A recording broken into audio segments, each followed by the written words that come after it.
Welcome to the 98th episode of The Atlas Society Asks. My name is Jennifer Grossman. My friends call me Jag. I'm the CEO of the Atlas Society. We are the leading nonprofit introducing young people to the ideas of Ayn Rand in fun, creative ways like animated videos and graphic novels.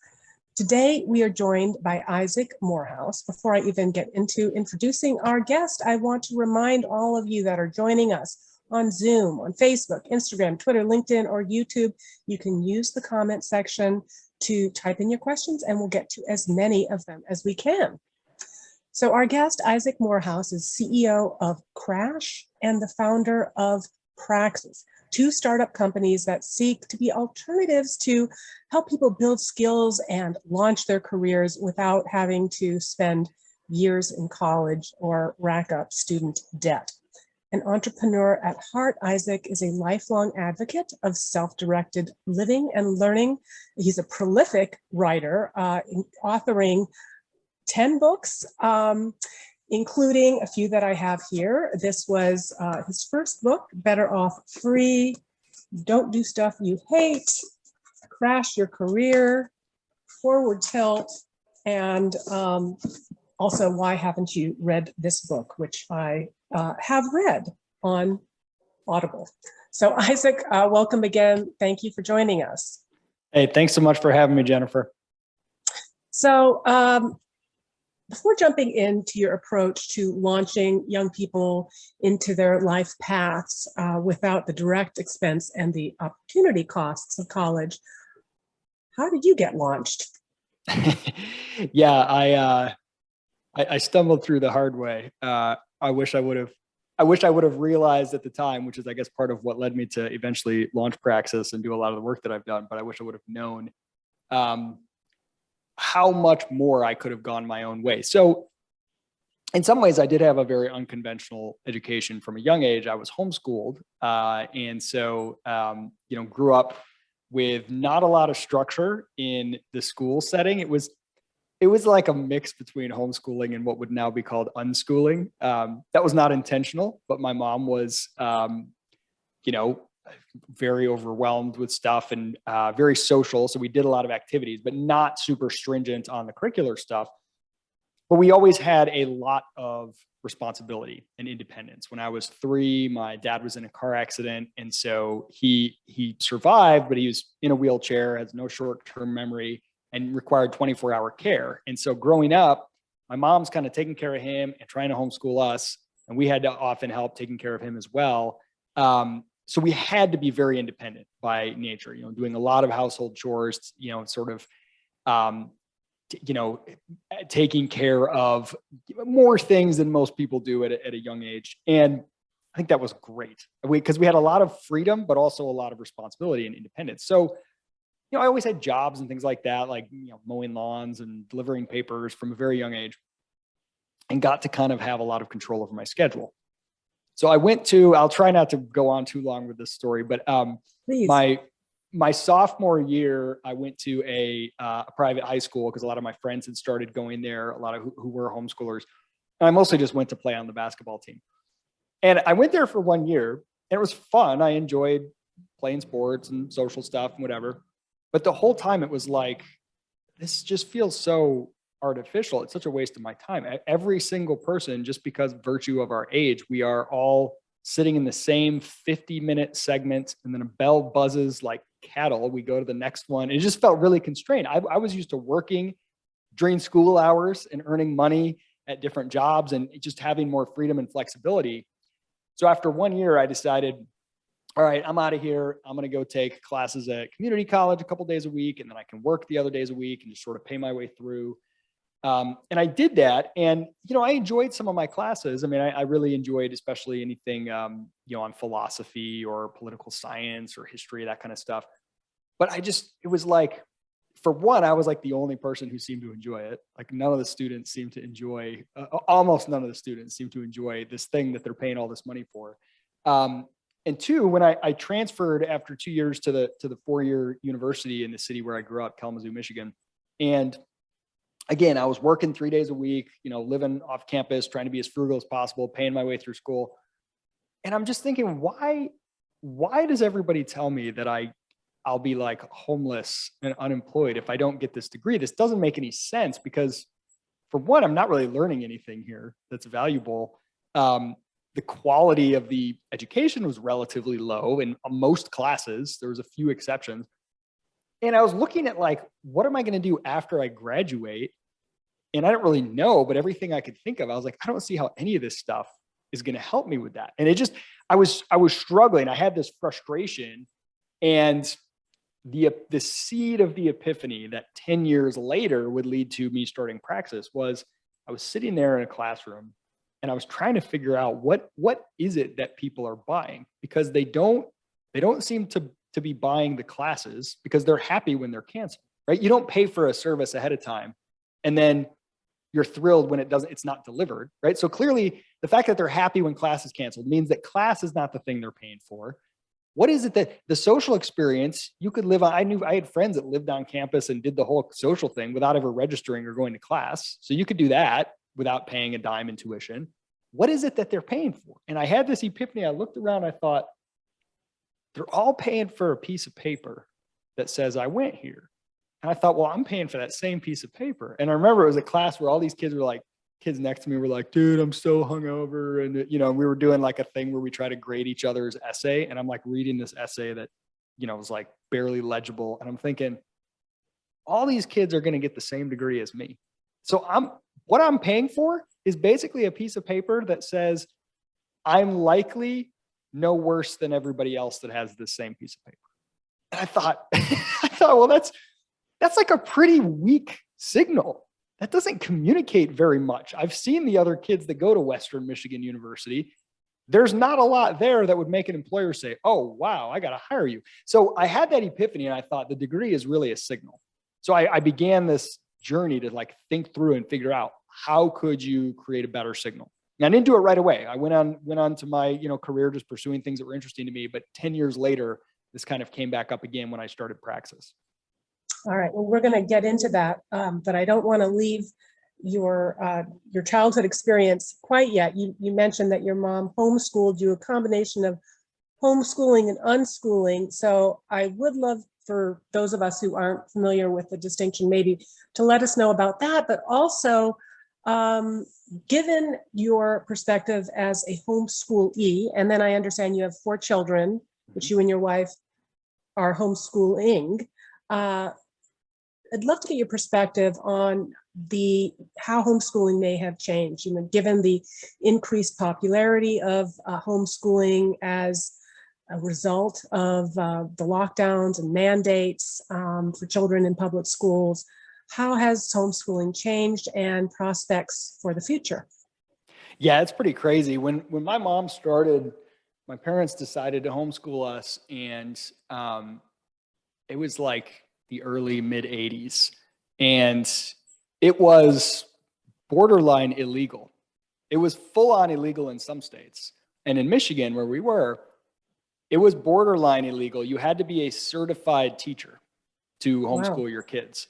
Now, my mom was a certified teacher, but most of our homeschool friends were not. In fact, we knew people who had their children taken away from them by Child Protective Services because they were homeschooling them. So this was like a risky and relatively legally dubious thing at the time. And my mom was a part of kind of a group that formed a network there in Kalamazoo. And, eventually the laws got changed, so much so that Michigan to this day is probably one of the freest states when it comes to homeschooling. There's really no regulations or restrictions against it. But it was, it was legally on shaky ground, but it was also socially. I mean, I had so many experiences as a kid. We'd be at the grocery store or something with my mom, and somebody would say, well, why aren't you in school? We'd say, oh, we homeschool. And then they would be like, well, how are you going to get socialized? They'd be, just like right to your face. And I remember I had so many experiences where I'm talking to an adult, carrying on a conversation, and they're like, oh, they're all like friendly and nice. Like, oh, this kid's all nice and gregarious. And then they'd be like, oh, you're homeschooled. And everything would shift. And they'd be like, well, you're not, how are you going to learn how to socialize? And I'm thinking, okay, I'm 9 years old, carrying out a conversation with you, And I look at your kids, they're incapable of talking to anyone that is not within 1 year of their age. Like, and you're asking me, how am I going to socialize? But I had this experience. It was very, very hostile from almost everyone when you said you homeschooled. And then I've watched over the years that progressively shift. First, it went from like crazy hostile. Then it went to a phase where more and more parents were defensive. They would, when you tell them you would homeschool, they would respond as if you said, you're a bad person for not homeschooling. Like they would basically read that into it. They would bring some kind of, this is my psychoanalysis. They would bring some kind of subconscious guilt that they had about just shuffling their kids off to school. And they would say, well, I don't think that's maybe that works for you, but I don't think that I could never homeschool. My kids would hate it. And they would start giving you all these reasons why they're not homeschooling. And I'm like, I never said you should homeschool or anything. Like, take it easy. It'd be like if you came up to somebody and said like, yeah, I don't drink alcohol. And they started going, well, I don't think alcohol is bad for everybody. And I'm not an alcoholic. You'd be like, oh, there's, you know what I mean? I would have that experience. And now over the years, as my wife and I have homeschooled, it's amazing what the response you get now. When you say homeschool, the number one thing I get is, that is so awesome. I really want to do that. I'm trying to convince my husband, or I wish we could do that. I'm hoping that we'll get there. We both have to work. It's like people envy you now and they say that's really cool, which is incredible to watch that change over, 20 some years. So yeah, it has been very amazing. And I think what's driven it, in the early days, people homeschooled almost exclusively for religious reasons. That was the main reason my parents did. Yes, educational reasons too. They knew that the public schools weren't great, but they were like, we want to be able to teach our kids, the religion that we believe in. We're not going to send them to a really expensive, or we can't afford an expensive, a Christian school or something. And that was most homeschoolers. And then there was always like a few others who were like, nah, it's just for academic reasons, or there was always like one who's like, the kid got kicked out of every public school because they were like really crazy, bad behaved or something like that. So there's always like a little bit. Now, my wife and I have lived in 4 different cities now where we've homeschooled. It's really interesting. You will have multiple different, often overlapping communities of homeschoolers. You will get the like really lefty, hippie, crunchy, love and rainbows homeschoolers who are like completely antithetical to the like religious conservative homeschoolers. You'll get the religious conservative homeschoolers, and then you'll get the like straight up pragmatist, purely I researched learning methods and education and came to the conclusion this is the best for my kids. And those are often wealthier people. You're seeing this with a lot of like professional athletes, professional actors who are homeschooling or unschooling their kids because of this growing body of evidence that the kind of schooled process is not great. And so it's interesting now in any city that you can find these different types of homeschoolers, and they often intermingle and they'll take classes together, and there's not like hostility or anything, but you can kind of find a lot of different types of homeschoolers. Whereas when I grew up, it was like if you were not a Christian and you homeschooled, you would probably feel like you were kind of the odd person out if you did like, field trips and stuff with other homeschoolers. So it's been amazing to watch it change. Interesting. When you talked about the kind of shifting demographic and the broadening and the diversification of the demographic of people who are homeschooling, I just recently learned that Mark Andreessen took his son at least, out of a private school in San Francisco, in part, not just because of critical race theory and the trans agenda and identity politics, but also the kids have to get vaccinated, or they have to wear masks all day long, and so that's driven it. And I think that a lot of these lockdown policies and the masks have also driven not just a renewed interest in homeschooling, but other shifting paradigms as well. And I was listening to one of your interviews, and you were describing growing up, entering adulthood as a relentlessly optimistic young person, but you mentioned that the past 2 years you've had to consciously work on maintaining that optimism. So tell us a bit about that experience for you and for your family. Yeah, absolutely. And before I do, I will one quick comment on the schooling thing. It's been amazing to see how many people have suddenly had that realization. Wait a minute, like this school should not be allowed to like, bodily autonomy is important, to tell my kid they've got to get injected or they got to wear a mask or whatever. And that's been amazing to see, but it's also been kind of interesting because I felt like for years, am I the only one that's seeing this? When you look at even before this pandemic stuff, you think about the typical school, literally most public schools, they'll remove the doors to the bathroom stalls because otherwise kids will like smoke in there or whatever they're not supposed to do. They have to ask permission to go to the bathroom. They have almost nowhere during the entire school day where they can go and be alone without being surveilled. There's like no bodily autonomy and no privacy. It's like a prison, it's literally a prison-like setting. And so for me, it's like, well, of course they're going to do all this mask stuff and this other crazy stuff. It's right in line, but just to like, an institution can't change its stripes, right? And so whatever it takes for people to realize what it is and kind of what it's always been, good. Like, more people that wake up, the better. But I'm kind of like, hey, all right, join the party. Where you been all this time? I've been trying to tell you, this is like a dehumanizing approach. But with that, these shifts, that's one of the ways I've stayed optimistic, is seeing how many people have said, hold on a second.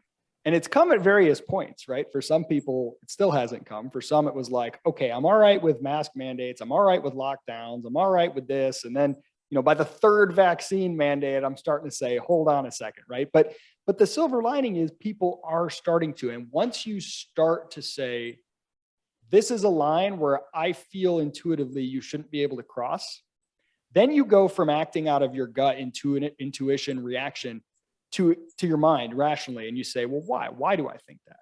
And then you start to work through the arguments of what a government ought to be able to do and ought not to be able to do. And what you find is people often, they end up being like, well, I don't think they should have even been able to do this or this or this, right? And you start on that path. You get that initial question, as Morpheus said in the Matrix, the splinter in your mind that starts to drive you mad. So that's been a really positive thing that I've really looked to. But when 2020, it was a crazy story. When so 2020 rolls around, and I was having all kinds of crazy like health issues going on. And I think it's a long story, but I think it's very much related to just how the startup I was building and the amount of stress that can manifest physically when you're trying to build a company and you're not getting things going. And so I went through this, like, I was basically doing like an immune system reset. I was doing like a fast, and then like, this sort of strict diet, and kind of like taking a month to like reset my whole system and then gradually get things back. And to start that, it was the beginning of April, the first week of April. I was doing a whole week of no work, no screens whatsoever, and no work, which I've never done. Like, I always work on vacation. I love my work. I was like, I'm just like going to reset everything. So like, no computer, no phone, no TV, nothing. And I don't follow the news or anything like that anyway, but I'm on Twitter a lot, and so I'll see stuff. So I'm in this week of this, like, and I'm like fasting and doing this like intense sort of like immune system reset. And then I come out of like a week of that, and I'm like, all right, I'm coming back at it. And I jump back online, and I'm like, wait a second. Within that 1 week that I was off, they've canceled college basketball tournament. They've canceled the NBA. They get like, what? This like, because the COVID, it just looked like every other one of these things where it's like a bird flu or whatever. There's all this hype, and I just didn't think anything of it. I'm like, whatever. And when I saw that, it happened, almost the entire world simultaneously, like, locked their citizens in their houses indefinitely, I was stunned. I realized that where I thought the Overton window of political possibility was wrong. And in fact, it felt to me like the whole window shattered. Like, now I have no idea what's possible. If this is possible, what else is possible? My grasp on the limits of what governments can get away with was totally disconnected from the reality, which was really shocking to me, because I've always felt like I've had a pretty realistic grip on that for, over years being in politics back in the day. And so that kind of threw me for a loop. And then, watching the way people acquiesced to it, and like just the dehumanizing and dispiriting effect of going out to grocery stores and whatever, and seeing people wearing masks, and seeing people just turn into kind of like looking at each other with suspicion, looking at every person like they're a vector of disease, right? Like, the humanity was gone. Everyone was acting like some kind of a, inhuman robotic something. And it was just very strange. Now, that experience, yes, I did have some of that. And I certainly saw plenty of people tweeting about that. But what kept me grounded was every time I would see that kind of crazy stuff, of course, then you have the summer where it's like everybody's rioting, there's race riots, there's all this stuff. Every time I would go out turn off Twitter, go out in my own town, Charleston, South Carolina at the time, or Mount Pleasant, South Carolina, I would experience almost none of that. Most people still weren't wearing masks. Most people were still smiling. I didn't see any, I was going to various visits at various specialists and things to see, and hospitals were empty. They were not overflowing in any way. If you watched the news, you would think that everything was falling apart, but staying connected to what was happening outside my door was really, really crucial to be well, in my world where I have the power to actually influence things, it's actually not that bad. There's some things that are getting a little weird, but it's not that bad. And I would say if you live in a place where it was that bad, that's a good sign that maybe you should get out of there, because there's a lot of places in the country where I live now in Tennessee, you would have never known the entire time that anything was going on in the world. Well, totally I'm normal, right? happy I'm coming your way in 2 weeks. So from California. So well, let's get into it now. Want to get into your business and into your moonshot, into your life's passion. You've been saying that college is dead for the past 5 years, but that most people don't realize it. What do you mean by that? Yeah, it's provocative on purpose, but I actually believe it. Something can be dead and have the appearance of living for a very long time. Look at the city of Detroit. It's dead. It's a dead city. It's been a dead city for 60 years, 50 years. Yeah, it still exists. There's still some people that live there, and there's still, there's a sports team downtown, in a federally subsidized stadium. Oh, there's a little this or a little that, but it's dead, right? And acknowledging and admitting that instead of clinging onto it in the hope that it'll someday come back to this former glory, this idealized state, I think is really important. I think when you, again, another analogy, you can look at some of the big cities of today, New York. Oh, well, look at the population. Look at the real estate values. It's not dead, Isaac. Yeah, but on the inside, it's dead. It's rotting. The outside can still maintain, but there's something rotting at the core. And if you see that pattern, you say, that's a corpse. That's just waiting. It's a zombie. I got to get out of there. I got to go to something that's growing, that's got life, that's got something. And I think that's what universities, that's the state that they're in. They're dead. They're just not broke.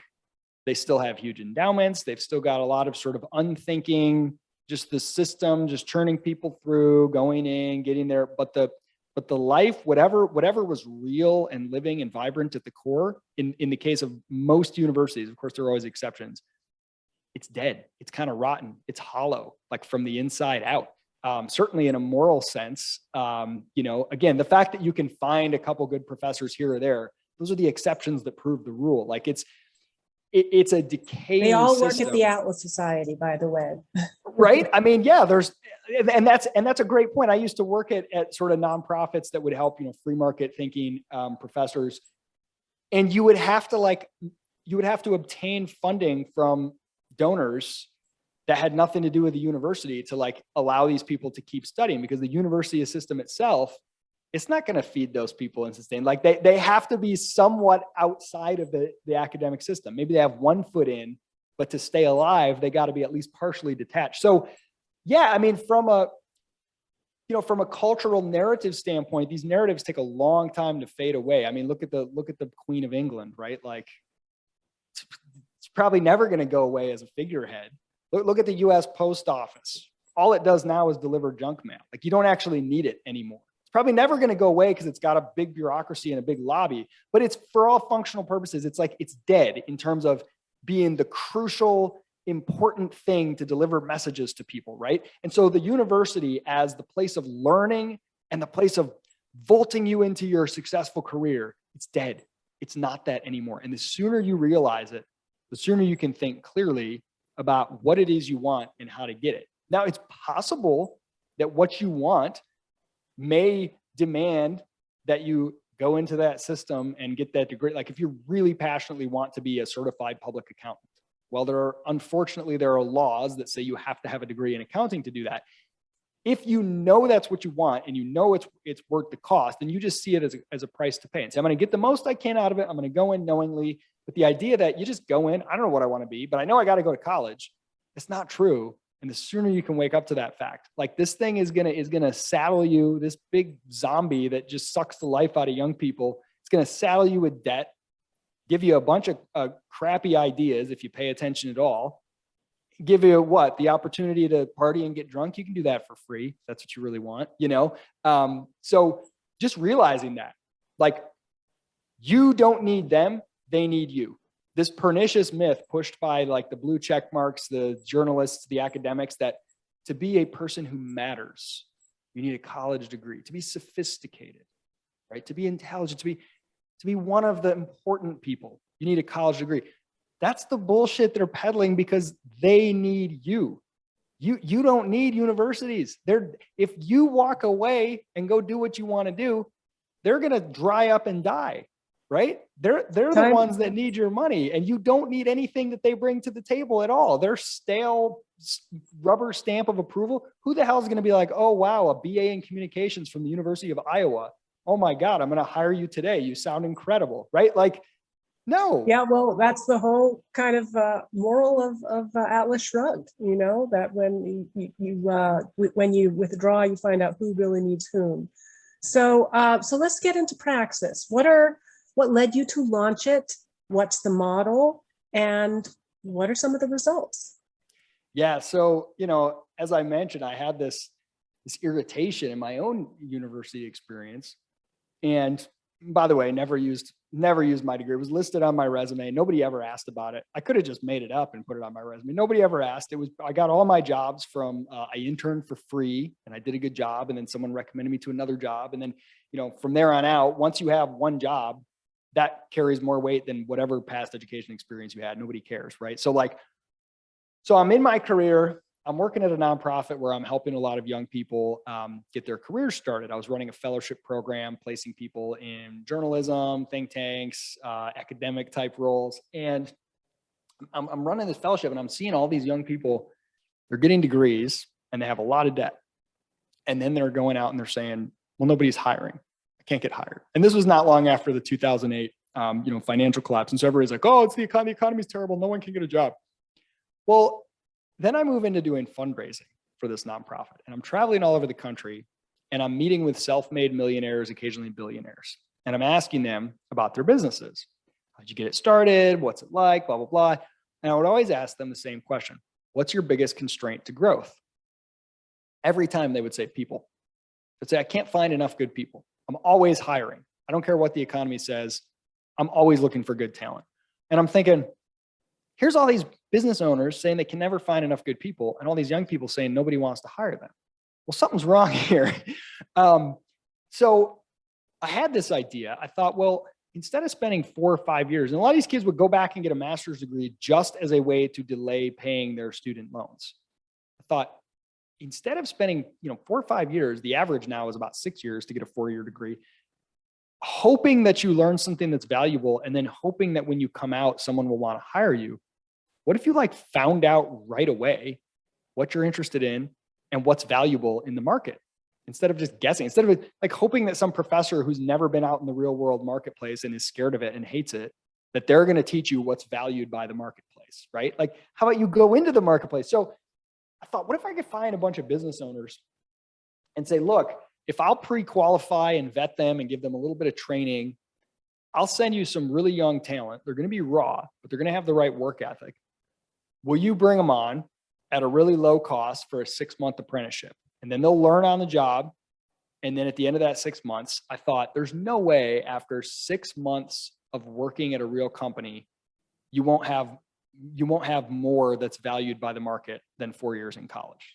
It seems impossible. And it turns out it is impossible. The bar is really low. You could probably get that in 1 or 2 months, honestly, on a real job. So I thought, man, I think I got to do this. I think I got to launch this thing. This idea of apprenticing, it just seems so simple. It's why not learn on the job, So I basically just went all in. I quit my job. I put, put it on the credit card until we had, we didn't have any customers at first. And I'm like, honey, we're doing this. My wife she was all about it. And we launched in 2013 and got, just our first handful of participants to go through the program. And the program has changed and morphed over the years, but, we're almost 9 years in now, and over 500 people have gone through the program. 93% employment rate, like immediately after graduation, at an average of, I think, like $55,000 a year. And these are for students who are often 17, 18, 19, 20, no degree, usually no prior experience, getting great jobs and going on to have great careers. And so the structure of the program is very simple. It's a 6-month boot camp, which is all virtual, where you're really figuring out, okay, given my skills and interests, what types of roles would I be a good fit at? And we place people mostly at high growth tech startups so that they really get a dynamic experience. There's a lot of upside in those companies. So what kind of roles would I be a good fit in? And then what can I build during this boot camp that would signal that to people who hire for those roles? So let's say you decide you're really empathetic, you're patient, you like talking with people, you're detail oriented and organized. You might make a great customer success rep at a tech startup. And so what you might do is go, and our curriculum kind of guides you through this process with weekly coaching and all this stuff. You might create a project that demonstrates some of these skills. Like, hey, I created a chat bot, and here's what, the whole sequence that I set up. Or I created a very simple FAQ. I looked at your product and I saw all these people on Facebook asking these questions about it, and I didn't see an FAQ page. So I created one for you. Here you go. Like, really simple things that can kind of demonstrate. And the minute you do that, that's more valuable than a degree. Like, if you're interested in marketing, for example, if you create a landing page with an email sign up and a 5 email drip sequence that sends to those people, saying, hey, welcome to this list, blah, blah, blah, and then show that to someone, instantly 10 times more valuable than a piece of paper that says BA in marketing. Like, BA in marketing means literally nothing in the marketing world, but having built anything, even just a landing page, huge. So it's helping, participants kind of gain those skills through actual projects. And then they go out and we pair them up with businesses in our network, and they're apprenticing there for 6 months, learning on the job, continuing with coaching and Praxis, evening programming, things like that. And it's a paid role.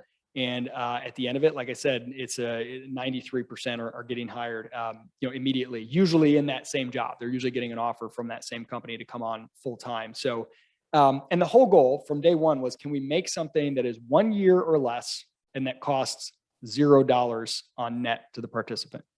And that's exactly what it is. Participants pay tuition, $12,000, but they earn about $15,000 during the apprenticeship portion. So imagine if you paid for college, but part of college actually paid you. Part of it was learning on the job, and it paid for all of your tuition, right? At the end of the program, the net cost is $0.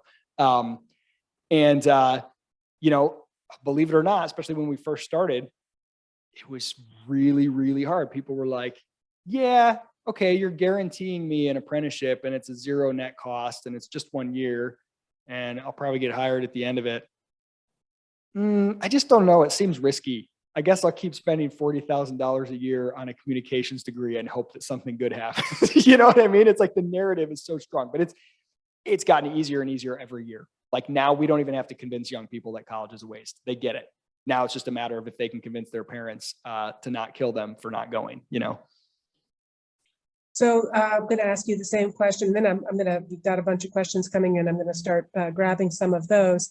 But the same question that you asked those, successful businessmen when you asked what their biggest constraints to growth were, what have been your biggest constraints to growth? Yeah, that's a great question. I think honestly, the biggest constraint has been from day one, and our growth is like slowly increased as this has shifted, has really just been the percentage of the population who sees this fact about universities, and who kind of understand, who are willing to take a chance and say, I want to do something different. I want to invest in myself. And that started as like a pinprick, and now it's slowly grown. Like, we could handle, we could scale to a much, much larger size if the market was large enough. But we have to have participants that are serious about it, that care. You can't just show up and be like, give me a job and like not put in any work. You're going to fail. The program's not going to work. So you have to want it, but you don't have to have any special skills or any academic background or any type of, specific intelligence level or anything like you just have to have the work ethic and say, I'm willing to put in the work. And so if you ask like a fitness trainer who's really good at getting people into shape, like what's your biggest constraint? It's like, how many people are willing to put in the work? If you show up to that fitness trainer, you can't say, okay, make me fit. They're going to be like, well, I can help you, but you got to want it. You got to put in the work. Right. So that's really it. And that's why, over the years, we have just leaned very, very heavily on writing books, doing podcasts, writing blog posts, because helping people have that mental transformation is necessary. We're doing something where, if you're selling a product where people already know that they have a pain point, oh, I have a headache, I'm going to go buy some Tylenol, right? You want to be in the Tylenol business. Everybody already, they're problem aware and they're even solution aware. They know that Tylenol exists. They just Google it and they want to go find it, right? We're selling something where people are starting to be problem aware. Like they know something's off. It feels wrong to spend so much money. College feels kind of wasteful, but no one's really articulating the fact that, yes, it is. It's a joke, right? And we've been trying to do that. And then that's step one. And then it's, okay, well, what do I do instead? And then trying to help them see, well, in a general sense, you can learn by doing, you can create projects, whatever. And in a specific sense, here's this program that can help you do that. So trying to move customers a lot of steps, that's a long play. And we're up against a very entrenched sort of cultural dogma. And it's like a generational shift. And I think in many ways we started too early. You know what I mean? Like very early. Now it's getting easier and easier. So I think belief, that's the biggest constraint. All right. Here's a great question from Tammy Worth on Facebook. She asks, what do you think happened to build this narrative that people need to go to college? Why did apprenticeships and trade schools fade away in the first place? Yeah, that's a really interesting question. And I wish I had like a single definitive clear answer. But from a lot of years of just kind of looking into it and looking at the various dynamics here, I have a few thoughts. I think when you really saw this take off, the biggest impetus was after World War II, was the GI Bill. So now you have all of this artificially inexpensive money, right? Or, hey, we'll pay for your college altogether. So now you can go, it's free. And it feels like, because universities were sort of they were kind of like a high end thing, right? And like whatever rich people are doing, everybody else wants to do. It was sort of a status thing. So it was either for a very, very specialized thing. Like originally it was like, if you wanted to be a clergy member, you would study at these universities.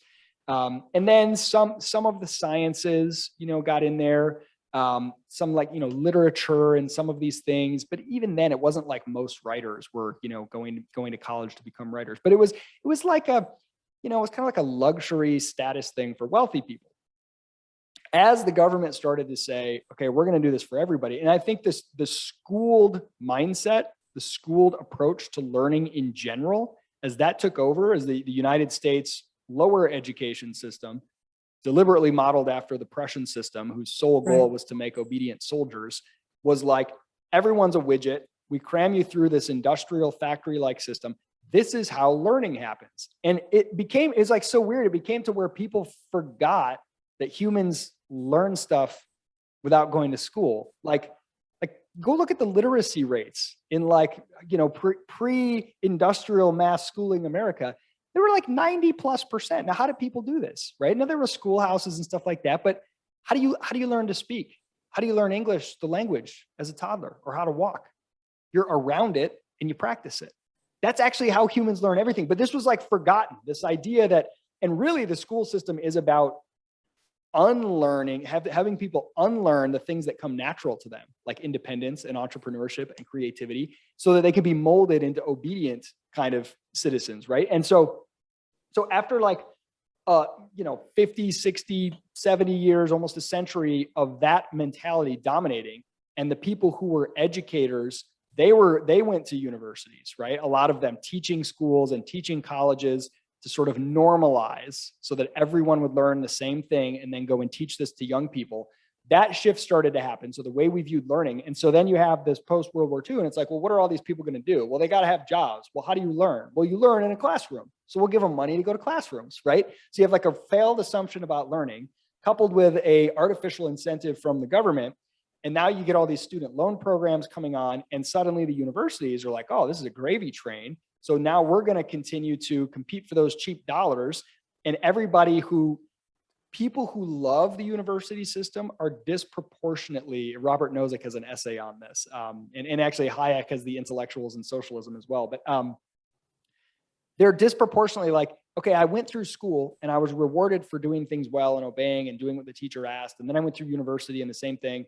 And now I enter the market, and the kid who could barely read is making $1 million selling real estate. Well, something must be wrong. Capitalism must be flawed because I'm better than them. I'm smarter. The teacher told me, right? And so then you get these kind of academics they're kind of in the positions of influence with young people as teachers, as people who have gone through that system, and they tout the virtues of that system. They say to be a good citizen, to be a good person, you have to go to this system. So you kind of have this confluence of incentives and ideas, financial incentives and some misguided ideas, and they feed each other. The people who rely on that system to feel important, they tend to be people who are good at writing, people who are good at talking, they're intellectual, right? They're not the types who are just out there getting business done. They're writing books and they're talking. And so they have disproportionate influence, and they can say, well, this is what a good person does. This is what a smart person does. And so it just kind of feeds on itself. And then I think the final thing is when you had this sort of massive increase in productivity and wealth and standard of living that let the baby boomers, their parents could basically afford to send them to college, or they could pay for themselves in college, many of the cases.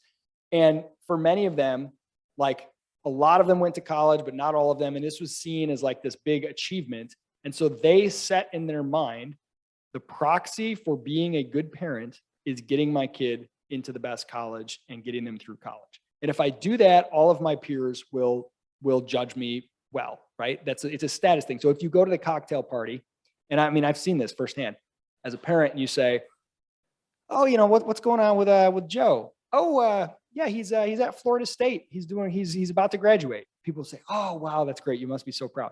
Now, Joe could be an alcoholic who's depressed and borderline suicidal, but as long as he's going to Florida State, everybody will be like, wow, you're a good parent.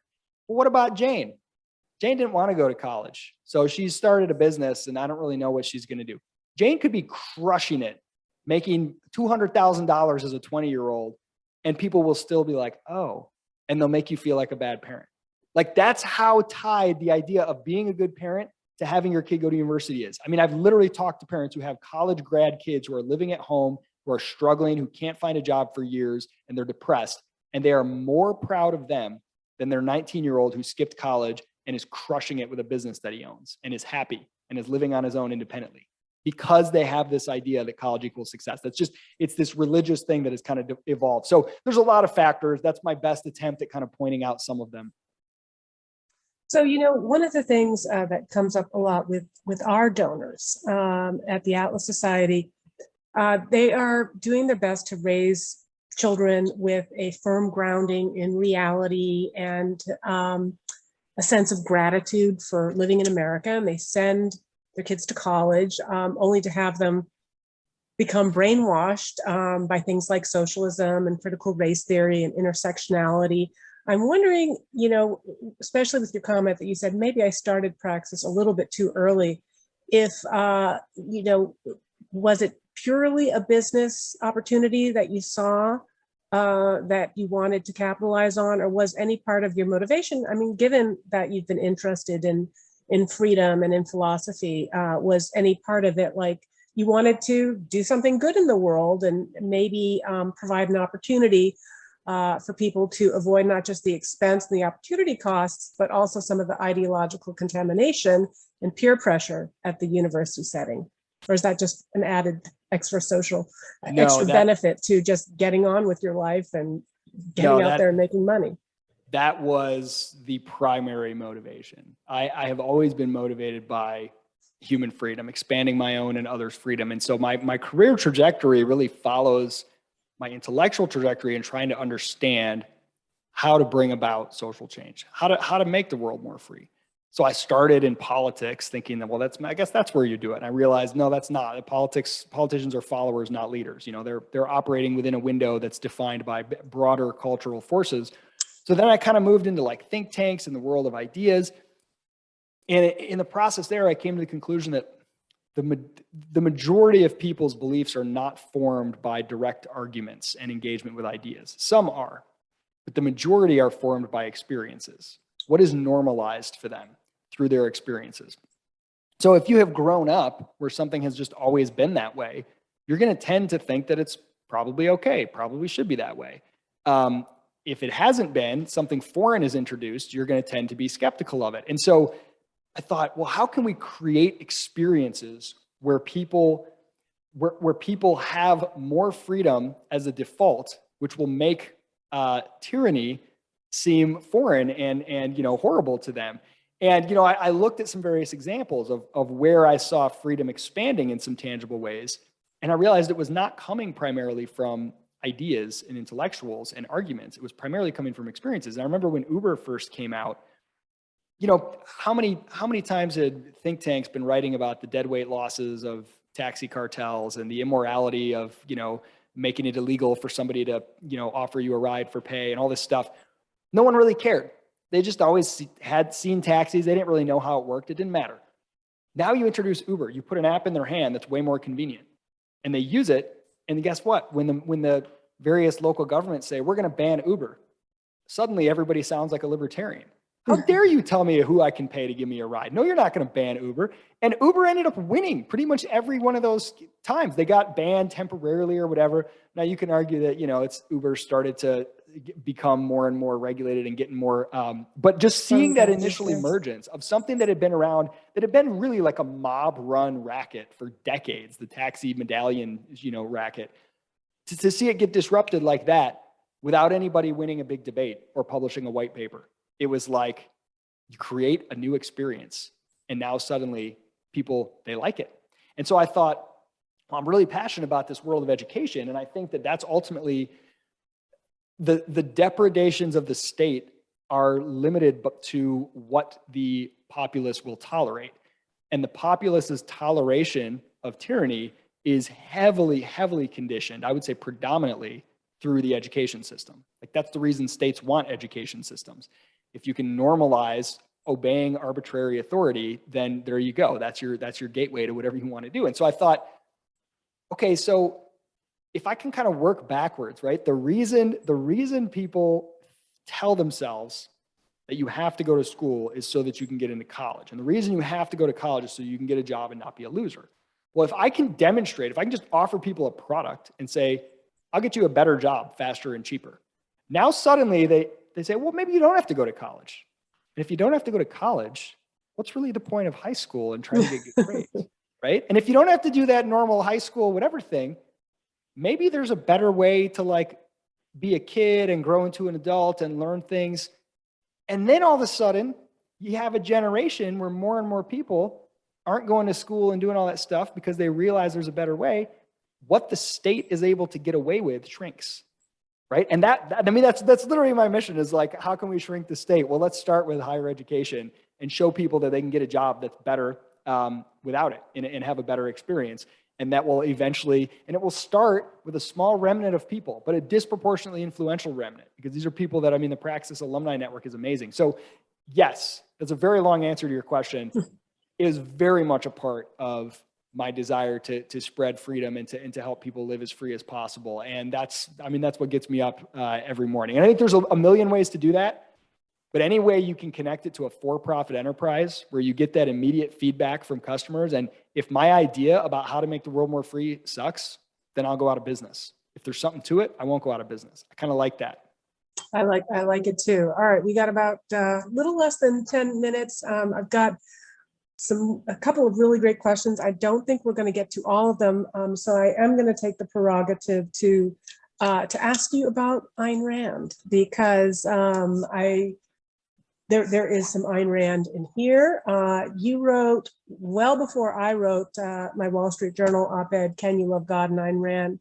you wrote a very interesting, I thought, very compelling article about Christianity and Ayn Rand. Let's get to a couple of your main takeaways. I know you said that article isn't, for maybe it pissed off some Christians, maybe it pissed off some objectivists. But I would also say, just as you talked about this arc of seeing how attitudes changed about homeschooling over the course of the years, I've seen attitudes among religious Christians toward Ayn Rand change, even during the past 10 years. Yeah. There was a lot more hostility before, and now, I don't know if it's in part our partnership with Turning Point or just some of the outreach that I've done trying to promote a more inclusive way of appreciating Ayn Rand, but it doesn't seem to kind of set people quite as much back on the heels. So where did that article come from? Yeah, when I first came across Ayn Rand, I think I was maybe 18 or 19. I just thought it was incredible. I was like, this is amazing. This is just absolutely incredible. And I didn't really find anything to disagree with. And as I mentioned, I grew up in a Christian household, and my religious views have morphed and shifted over time. But I've essentially always been a Christian, although maybe some Christians would not define me as one. But there's always some in every sect. But I've also been very, very interested in political freedom and my political views, as I first discovered Milton Friedman and then Ludwig von Mises and the Austrian School of Economics, it became, sort of got dragged kicking and screaming to essentially anarchism or voluntarism, anything that's peaceful, right? Just peaceful interactions between people are always preferable to the initiation of violence, essentially, right? That's kind of my political philosophy in a nutshell. And that to me is like 100% compatible with Christianity. In fact, to me, the idea of the use of political violence seems utterly incompatible with Christianity. And the churches that I grew up in that were like your sort of typical conservative Republican that were like, they'd have like a flag up on next to the cross and be like, praying for, whatever politician to succeed in this thing that as my views changed, I was like, that is not what I'm seeing when I study Christianity. That's not the way that, that I read the Gospels. So when I came across Ayn Rand, I just thought it was amazing because to me, the elements of religion that get warped and that get dangerous and that get manipulative are all the things that Ayn Rand is concerned about with religion or with statism or with anything else, with the idea of operating out of a sense of guilt, that you have a duty to someone else that supersedes your own self-interest. That is anti-life, as Rand put it, right? Like if I have a duty to, suffer for some vague collective that, I owe them, whatever they say I owe them, that's a very, very dangerous thing. And so I always found that really resonated with me. And it wasn't until like I sort of went along and I read, Atlas Shrugged, I read Anthem, I read The Fountainhead, and I started to encounter more like really hardcore objectives, where I was like, oh, I guess Ayn Rand like hated Christianity and hated religion in general and whatever, and sort of encountered that and thought, well, it never really struck me as incompatible. And it just seemed sort of like not a big deal to me. Well, people started to push and ask, because I was writing more libertarian stuff and people found out that I was a Christian. They were like, how can you reconcile this, especially this Randian stuff, because you're quoting Ayn Rand sometimes and whatever. So that article was just a very simple attempt. And the way I see it is like, I am not at all claiming that, Ayn Rand was secretly a Christian or anything like that, or that Jesus was secretly a objectivist or something. But I think if you look at the core idea behind both Christianity, sort of what C.S. Lewis might call mere Christianity, and what I might call mere objectivism, those overlap a ton, like maybe like 80%, not 100%. But there's something there. And I think even just when you dig into, you can get semantical really quickly, but what is self-interest really mean? And like the idea even of self-sacrifice, right? So, okay, the whole Christian idea, self-sacrifice, even martyrdom, I think there is a way in which you can interpret that is not antithetical to the Randian idea of pursuing your self-interest. It's self-interest rightly understood, so to speak, right? If you believe that life extends beyond the physical plane, which you don't have to, but if you do, let's just assume that you do, how might that change your idea of self-interest? If you are going to live beyond when you die physically, well, then a lot of the things that Christians do, for example, those aren't necessarily done out of manipulation and guilt. Sometimes they are. They may be done out of genuine self-interest, right? And so just that idea, I think that you own yourself, you own your choices, you are accountable and responsible for them. You owe nobody anything and nobody owes you anything. I think that is the starting point for a genuine version of Christianity or just any life philosophy. Like, start there, stop being a victim. And now there's a lot that can come from that. And I think they both share, in my view, a lot of overlap there. So anyway, I'm sure there's a lot that people can find to disagree with. That's fantastic. We put the link to the article. I've got Scott Schiff ready to book you on his podcast. So anyway, I think it's fantastic. We don't want 100%. I think when you have 100% agreement on everything, then you don't grow. You stop growing. And, even if, as our founder, David Kelly, said, if we are right, we have nothing to fear. If we are wrong, we have something to learn. And so I personally find it invigorating to talk to people who don't agree with me on everything. And even people that don't agree with me on within our faculty, we have, we all agree on the core principles of objectivism, but we have different applications. So Isaac, we could have gone on forever. I can just attest, folks, having done the research for this interview, if you want to learn more about Isaac, he is a prolific podcaster, a prolific blogger. You can go to his site. It's Isaac Morehouse? IsaacMorehouse.com, yeah. .com, yeah. Just again, type in Ayn Rand, type in any subject that you want.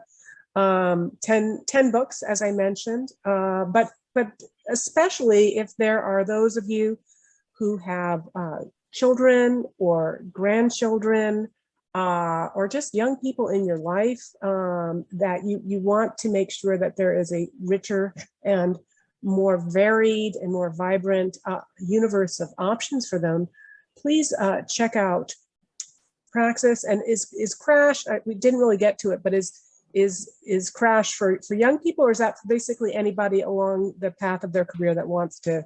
Yeah, Crash is specifically for job seekers. So if you're on the job hunt, we just sort of have a series of tools and resources for job seekers over at crash.co. Excellent. All right. And where else should we follow you or find you? I mean, I'm on Twitter, but really, if you go to IsaacMorehouse.com, you'll find everything else. It's got links to Twitter and Praxis and all that other stuff. Great. So, and everybody watch his interview with Tucker Carlson. That was really worthwhile. And it was the result of something that he touched on really briefly earlier, that he was with a group of students, and there was a shy, quiet boy in the corner that he went out of his way to talk to and give a little encouragement. And 5 years down the road, that kid was a associate producer at Fox, and said, "Hey, we're talking about college. Let's look at this nice man that took some time to talk to me." So it is in your rational self-interest to be nice. Yes, acts of kindness can be in your self-interest, even if you can't see how immediately. They'll come back. Without getting woo-woo and karma. There's a way in which it'll expand it'll increase your luck surface. Absolutely. All right. Well, sounds good to me. Isaac, thank you very much. Good luck to you. We're going to be following you and wishing you the very best with both Praxis and with Crash, and looking forward to book 11. Thank you so much. Okay.